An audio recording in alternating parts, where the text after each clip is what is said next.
My name is Samantha Miller, I'm 30 years old. After graduating from college, I started working as an office clerk at a law firm where I met my husband, Tyler. He was a newly minted lawyer, popular for his eloquence and good looks. But that's not all. He was kind, gentle, and very funny. Having had no luck with men in the past, and never being the one to actively pursue love, he seemed like a prince to me. He always treated me like a princess, and I found myself increasingly drawn to him. About a year into our relationship, I discovered I was pregnant. When I told him, he cried tears of joy. He proposed to me right then and there. I believed we could build a happy family together. I immediately said yes. Little did I know, I would regret not being more cautious later on, but at that moment, I felt like the happiest person in the world. However, this happiness was fleeting and soon vanished after we got married. You don't understand my job, you're just a graduate from a mediocre university. My husband started abusing me soon after we got married. He started coming home late in the mornings, and when I asked him out of curiosity, he would yell at me. He had recently switched to a new law firm, so maybe he was stressed, but it was absurd for him to take it out on me. Then it got worse, the house is a mess. You're only good at housework, so do it properly. Where's my breakfast? You're so slow. My clothes for today aren't ready. Hurry up and get them, he would say, treating me like a maid. Pregnant and struggling to move, I still had to try to keep him happy. I spent every day walking on eggshells, constantly thinking about how not to upset him. Carrying my heavy belly, I kept trying to appease my husband to prevent him from getting angry. Every day felt like a precarious balancing act. I constantly thought about what I could do to avoid upsetting him. I had to do certain things to keep him in a good mood. I was always preoccupied with these thoughts in my mind. Where did the man I married before go? I know it's too late for regrets. But if I could go back to before we were married, I probably wouldn't have married him. As I thought this, the baby kicked. I can't be negative. Maybe he'll change when the baby is born. But my faint hope was soon shattered. While preparing to send his jacket to the dry cleaners, I found a receipt in the pocket. Despite knowing I shouldn't, I looked at it. It was for women's makeup. Feeling a terrible premonition, I decided to secretly check my husband's phone while he was in the bath. He probably never thought I would snoop on his phone. It wasn't locked, and I could look at it immediately. To my dismay, there were numerous love messages from a woman. The woman sent sweet messages asking, "Please divorce your wife and marry me." To this, my husband replied shockingly. I was trembling with anger and shock. His reply was, "I too want to divorce that ugly woman soon and be with you." Even while I was heavily pregnant, he was secretly enjoying his time with a mistress. While I was working hard on household chores to please him, he was having a good time with his lover. The mere thought made me feel sick. How much did he need to look down on me to be satisfied? I couldn't forgive him. I decided to confront him directly, filled with rising anger. Maybe he would realize and stop the affair. But later, I would realize how wrong I was. He came home around 11 p.m. I hurriedly prepared his dinner and sat at the table. Then, he looked at me with obvious disgust. "Why are you sitting here? I want to eat alone," he said in front of his wife. I couldn't believe he would say such a thing. But I decided to confront him about the affair. If he knew I checked his phone, he would be furious. So I avoided mentioning the messages. "Tyler, you're having an affair, aren't you?" I tried to speak calmly, but my voice was shaking with anger. He looked surprised at first, but only for a moment. Then, unbelievably, he started to laugh. I couldn't understand what was funny and was taken aback. "You, with that face, telling me not to cheat? Don't act so high and mighty, just a stay-at-home wife. I'm the one supporting you." His words left me speechless. Instead of admitting and repenting, he attacked me. It was clear, nothing I said would get through to him. I was beyond angry, I was in shock. "If you don't want me to cheat, you should dress up more." "Your face is pretty bad." From that moment, I stopped expecting anything from my husband. His return home became unpredictable. Perhaps thinking the affair was out in the open, he didn't care anymore. His absences from home increased, not returning even for days. However, one day, after such days continued, something unusual happened. Normally, no matter how late, my husband would return home by the next morning, but there was a time when he didn't come back for 2 days. I wondered what happened. During these thoughts, I suddenly felt a sharp pain in my stomach. It might be labor. With that thought, I took a taxi to the hospital. I hesitated to call my husband, but he was the only one I could rely on at that moment. Reluctantly, while clutching my aching belly, I called my husband. However, he did not answer the phone at all. The nurses looked concerned, but I had no choice but to enter the delivery room alone. Following the nurse's instructions, I pushed hard, but the baby wouldn't come. The midwife was puzzled. 24 hours passed without the baby being born. After enduring labor pain all day, I was exhausted. The obstetrician decided it was too risky to continue and opted for an emergency cesarean section. And then, after the operation, my baby was finally born, crying out loudly. He was a healthy and adorable boy. Just as I felt relieved hearing his cries, I lost consciousness. When I awoke, I was in a hospital bed. I had been transferred to a larger hospital after losing consciousness post-delivery. The doctor explained that the difficult birth caused severe bleeding and anemia.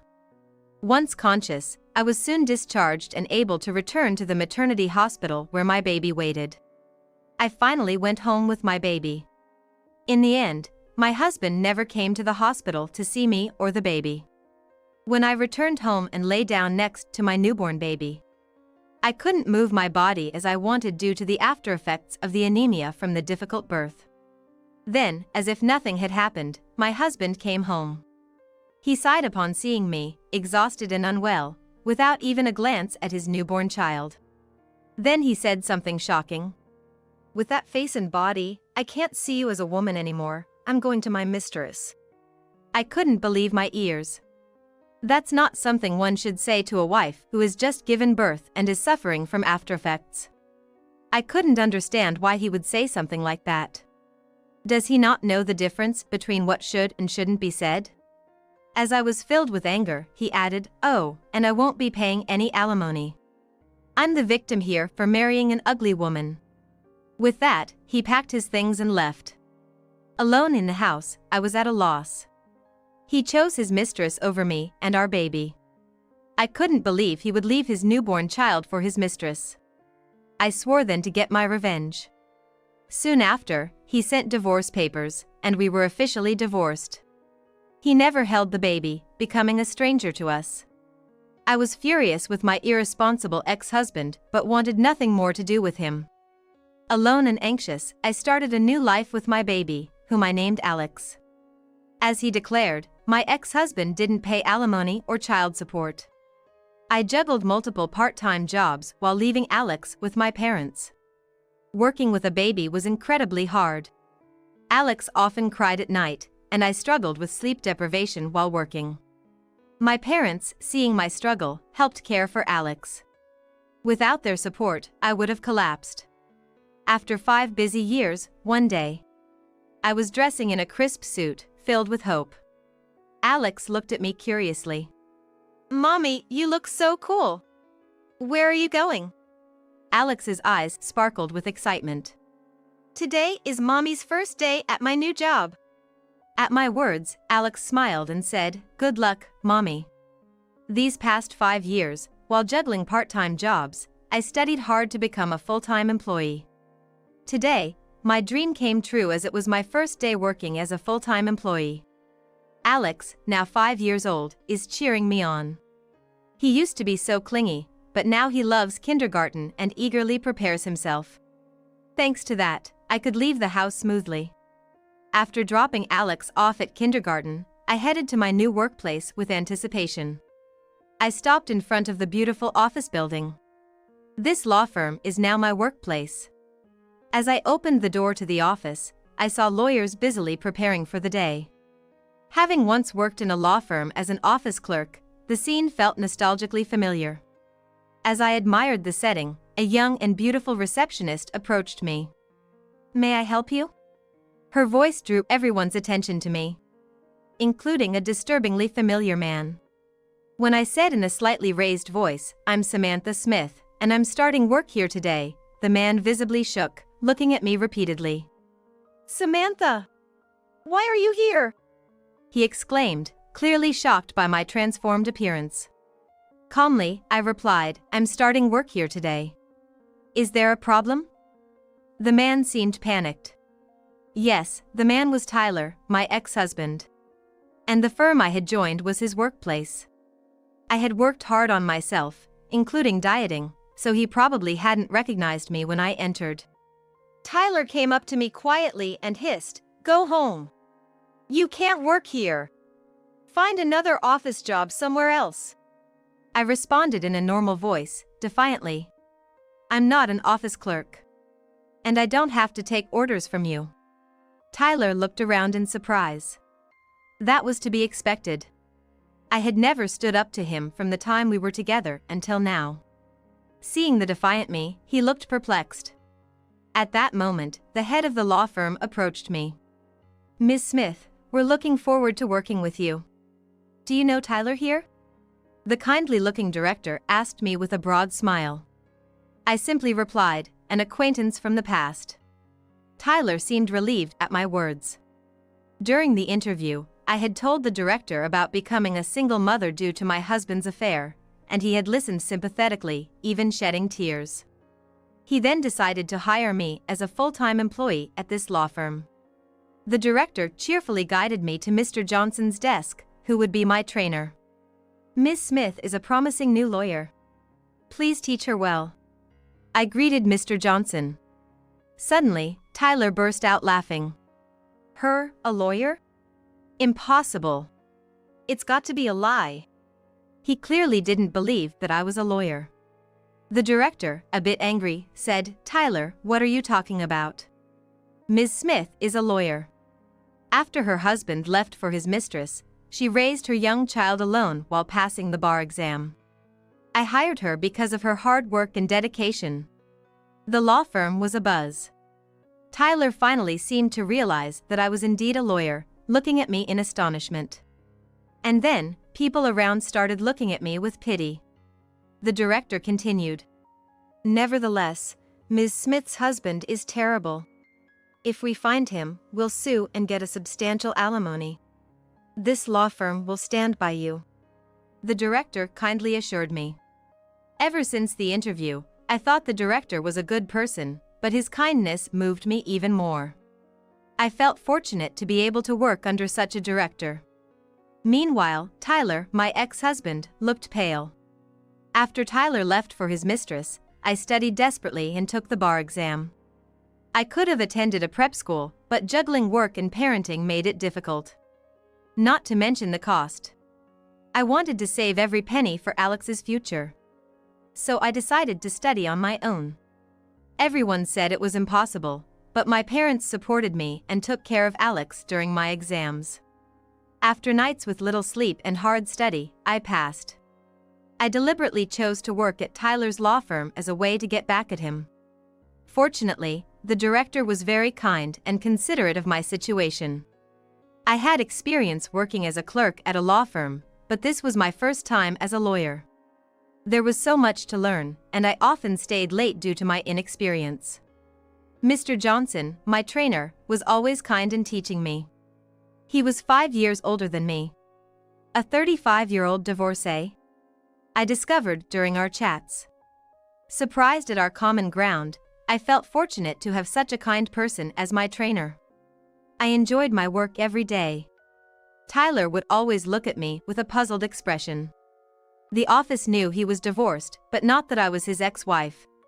He seemed afraid of everyone finding out, and avoided me at work. One day, I was working on a big case. It was challenging. While I was busy drafting documents, Tyler whispered behind me, "Hey, that's too big a job for you, isn't it? I'll take over." What was he trying to do? Take over my job? I firmly said, I can handle it myself, thank you, and dismissed him. He walked away, looking defeated. Another day, while I was preparing coffee, the clerks were whispering among themselves. I didn't pay much attention, thinking it was just more gossip. The clerks at our office were all women. And women do love their gossip. As I was making coffee, they shared the latest hot gossip with me. It was about Ms. Thompson, the receptionist. Ms. Thompson seems to be involved in sugar dating. Look at this. The clerk showed me Ms. Thompson's social media. There she was, adorned with seemingly expensive watches and jewelry. One particular photo caught my eye. It was of Ms. Thompson holding a makeup product I recognized. Her message read, "Got this as a gift. Thanks as always." That's when everything clicked for me. It all made sense now. All that was left was my revenge. I quietly awaited the right moment. A year later, the annual bonus day arrived. Everyone at the law firm looked forward to this day, especially because of the director's thoughtful gesture of presenting an effort award. This award, a cash bonus, was given by the director to the employee who had shown exceptional dedication over the year. Each employee's name was called, and they received their bonuses with joy. When it was my turn, I gratefully accepted mine, expressing my heartfelt thanks. The director smiled kindly at me. Then came the moment I had been waiting for, the announcement of the effort award. Everyone waited anxiously as the director prepared to announce the winner. He declared loudly, "This year's effort award goes to Ms. Smith." I internally celebrated. I had worked hard for this day. I remembered overhearing my ex-husband telling a friend about his desire to win this award. I wondered what he would think if I received it before him. He always looked down on me, belittling my college as substandard. Winning this award was my chance to prove him wrong. "Ms. Smith truly deserves this award," the director said, as everyone, except Tyler, applauded for me. Meanwhile, Tyler looked at me with a puzzled expression, as if he was looking at trash. It made me feel nauseous, recalling the past. The director encouraged me to say a few words. I had been waiting for this moment. As I began my thank you speech, I voiced something I had long planned to say today. "Thank you for this wonderful award. I was filled with despair the day my husband left for his mistress. However, this firm has helped me in so many ways. I'm truly grateful." Ironically, this effort award was something my ex-husband wanted to win, and I'm happy to receive it before him. Everyone looked at me curiously, probably full of questions. Ignoring their puzzled looks, I continued. "This might be a little payback to my ex-husband, who used to call me ugly and belittle my college as fourth rate. What do you think, Tyler?" My words sent the office into a frenzy.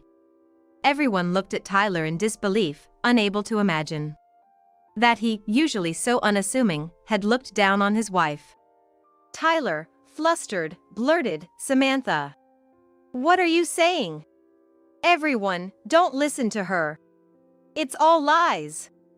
But a clerk loudly interjected, "He's calling her by name. It seems what Samantha is saying is true," glaring at him. Tyler, seemingly resigned, raised his voice, "Samantha and I were married, but the divorce was her fault. Everything she's saying is a lie." He lied blatantly, which was unbelievable. However, the director's face darkened. "Tyler, you're Ms. Smith's ex-husband who abandoned her." Tyler, intimidated by the director's loud voice, admitted, "I'm her ex-husband, but I didn't abandon her." The director sighed. "You haven't paid alimony or child support. That's as good as abandoning Ms. Smith and your child." Tyler was silenced by the normally calm director's raised voice. Realizing he couldn't escape the truth, he quieted down. "I had one more secret to punish my ex-husband. The final blow for you, who abandoned me and Alex. This is your old phone, which you left behind. It wasn't locked, so everything was visible." I showed the phone's messages to everyone. Tyler turned pale and desperately tried to snatch the phone. But Mr. Johnson restrained him. Everyone was fixated on the old phone screen. Then, shock rendered them speechless. The messages on the screen were from a woman, presumably his mistress, saying, "You're such a bad man for embezzling money from the firm. Keep spoiling me." After Tyler left, I noticed his old smartphone lying around while I was tidying up. Curiously, I looked inside and found it unlocked, revealing these messages. The clerks were wide-eyed, staring at Tyler in disbelief. "Embezzling company money. That's despicable," they whispered among themselves. In the midst of this, the director glared at Tyler in fury. "You embezzled the $400,000 missing so far. Unbelievable. You're fired. Don't come back." Tyler was devastated by the director's words. "There's a reason for this." He desperately tried to explain, but the director wasn't listening. Seeing Tyler in despair felt satisfying. But my revenge wasn't over yet. That person needs to be taken down. "Miss Thompson, I'm sure you enjoyed those luxurious dates with Tyler." Miss Thompson was taken aback, her face turning pale. The attention shifted from Tyler to her. She looked down, defeated. This has nothing to do with me. It was all Tyler's doing," she stammered. The clerks began to murmur. Unbeknownst to all, Tyler's mistress was Ms. Thompson, a clerk at our law firm. Tyler looked at her in disbelief. "That's terrible. You asked for all those expensive things, so I embezzled the money because I loved you." Ms. Thompson scoffed at him. "I never asked for such things. And to me, you were just a friend." Everyone silently watched their exchange, wondering what was going on in a law firm of all places. The director promptly escorted the two out of the office, ending my revenge triumphantly. Both Tyler and Ms. Thompson were dismissed. Tyler avoided criminal charges due to the director's kindness but promised to repay the embezzled money.